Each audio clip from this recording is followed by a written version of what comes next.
You have probably seen plenty of reviews about the Timemore Sculptor 078S, covering the specs, the bursts, and first impressions. Instead of repeating all of that, I want to share with you my experience after 3 months of daily use, focusing on 3 brewing methods: espresso, moka pot, and pour over.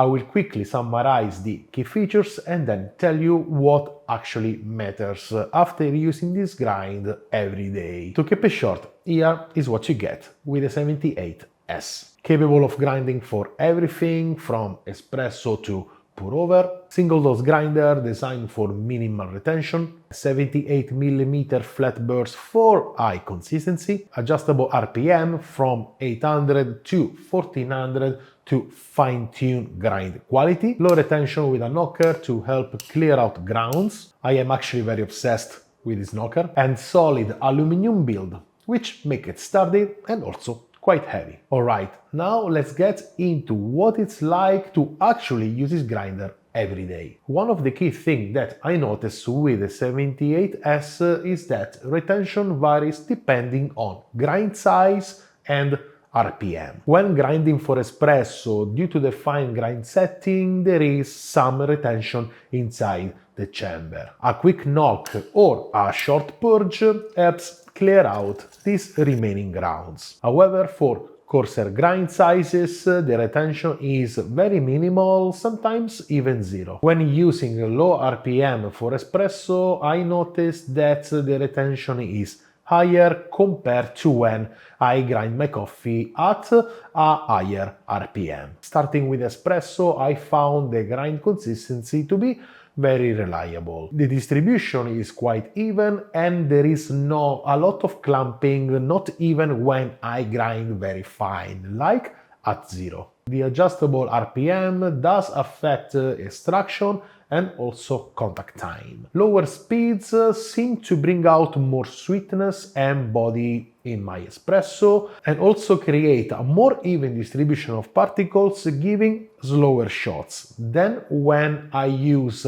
higher speeds with the same grind setting. Now, regarding my espresso settings, the grind size I usually use in between 0 and 5, with 2 being my starting point for when I brew a new coffee, and then usually for light roast I go towards 0, and then for dark roast I go towards 5. Regarding the RPM, I usually set it around 1100-1200 for a balanced shot. Then I change it based on the coffee I'm brewing. Regarding the retention, for fine espresso grinds, there is some retention. And also, as I said, the lower is the RPM, the higher is the retention, and vice versa. Now, one thing I need to say is that the RPM dial is placed at the back of the grinder. This is not a big issue once you set it and then you start to grind. But if you are adjusting it frequently, that can be quite annoying. Also, for some coffees that are not espresso roasted, so light roasted, even at 0, the shots comes out pretty fast. This makes it harder to dial in light roasted coffee on espresso. A suggestion is to set the RPM at lower speed, so 800, because it gives a better distribution for a slower shot. Overall, it's been solid for espresso. Once dialed in, it delivers a well-balanced shot without much hassle. Moka pot needs a grind something in between espresso and pour over. With some grinders, sometimes can be a bit tricky to find the perfect grinding range, but this grinder makes it easy to find and maintain the right setting. I've used it for moka pot daily, and the consistency helps me to achieve a nice consistent flow and even extraction. One advantage of the Sculptor 078S is that I can push the grind size finer compared to other cheaper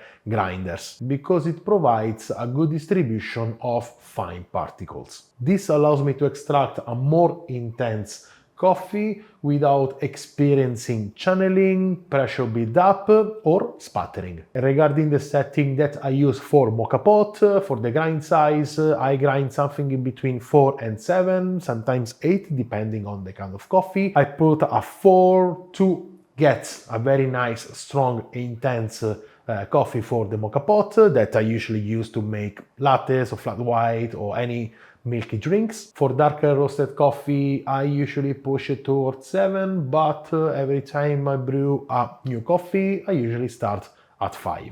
Regarding the RPM, I usually keep it at 1000 or 1100, like more or less for espresso. And then if I want to achieve more sweetness and more body, like for espresso, I decrease the speed and I place it around 800-900. If at 800-900 RPM you see a bit of pressure build up, grind slightly coarser but keeping the same speed. The result will be awesome. Pour over was actually where I found the biggest impact. Flatbed grinders tend to highlight clarity over body, but I found this one gives a good balance. Adjusting the RPM for pour over also makes a difference. Higher RPM brings out more brightness and clarity, while lower RPM brings out more sweetness and body. Additionally, retention is very low, almost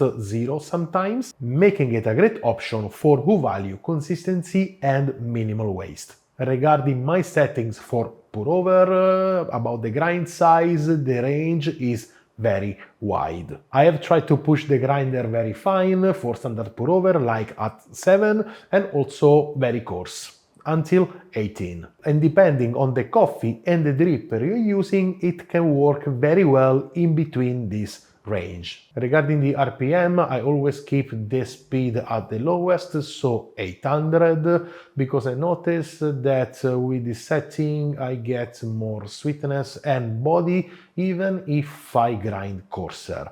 And if I grind finer, the lower speed gives me a better particle size distribution, so doesn't produce a lot of fines. One brewing tip is that if your pour over are too fast, don't be afraid to grind finer with this grinder, because something very positive I found about this grinder is that you can push the grinding finer for pour over, because it doesn't create so much fines that make the coffee slurry muddy. So you can push sweetness and extraction if you need it. Timemore also offer a different grinder, the Sculptor 78, so without the S, which is specifically designed for filter coffee brewing. So if your main focus is pour over, that could be a dedicated alternative to consider. So after 3 months, would I recommend it? I will say yes, but also it depends. This is a great option if you're looking for a multi-purpose grinder from espresso to pour over. If you're looking for a grinder just for Moka and pour over, I will say that in the market there are other grinders with a good performance and also for a cheaper price. If you like fine-tuning your coffee, this is a great option because of the stepless adjustment and the RPM control. If you're looking for a grinder where you can just empty your coffee bag and have a dose on demand with an adjustable timer, this is not the grinder for you. The Sculptor doesn't have a timer, not even the space to fill a whole bag of coffee, so you need to pre-dose your coffee every single time. Price tag is at $800, so it's not cheap, but this grinder has performed pretty well for me across different kind of brewing methods. It's not perfect, but for its price and features, this is definitely a solid option. So this was my experience after 3 months of using the Timemore Sculptor 078S. If you have it and you use it, let me know in the comment section below what brewing method you are using it for the most. Thank you very much for watching. I will see you in my next videos, and in the meantime I wish you a wonderful day and delicious coffee. Ciao!